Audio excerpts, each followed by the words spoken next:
क्या दोस्तों आपको पता है कि डायनासोर के ज़माने में सबसे खतरनाक डायनासोर कौन सा था?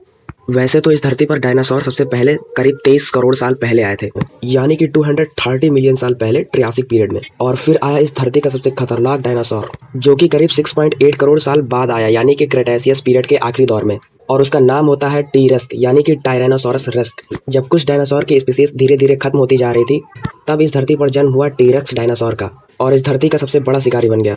दोस्तों, इस डायनासोर की हाइट लगभग 20 फीट होती थी और लेंथ लगभग 40 फीट तक होती थी, मतलब कि 2 बसों के बराबर। और इसका वेट करीब 7 से 9 टन था। और इस डायनासोर में सबसे खतरनाक चीज थी इसकी जॉ, यानी जबड़ा। यह इतना पावरफुल था कि 6 टन से ज्यादा फोर्स से काट सकता था। और इसके दांत करीब 12 इंच लंबे होते थे, यानी कि एक पूरे स्केल के बराबर। दोस्तों, साइंटिस्टों को कुछ फॉसिल्स में मिले हैं ऐसे बोन्स जिनसे पता चलता है टी-रेक्स अपने शिकार को जिंदा ही पकड़कर खा जाता था। और दोस्तों, वो डायनासोर एक हंटर ही नहीं बल्कि एक स्कैवेंजर भी था, मतलब उसका शिकार अगर मरा हुआ हो या फिर जिंदा हो, वो खाना नहीं छोड़ता था। दोस्तों, सबसे पहले टी-रेक्स की फॉसिल्स अमेरिका के मोंटाना राज्य में मिली थी साल 1902 में, और इसे खोजने वाले थे बर्नम ब्राउन, जो कि उस समय के सबसे मशहूर फॉसिल हंटर थे।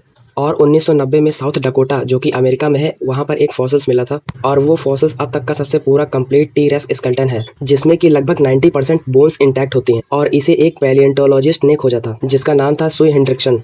और आज ये स्केलेटन शिकागो के फील्ड म्यूजियम में रखा हुआ है।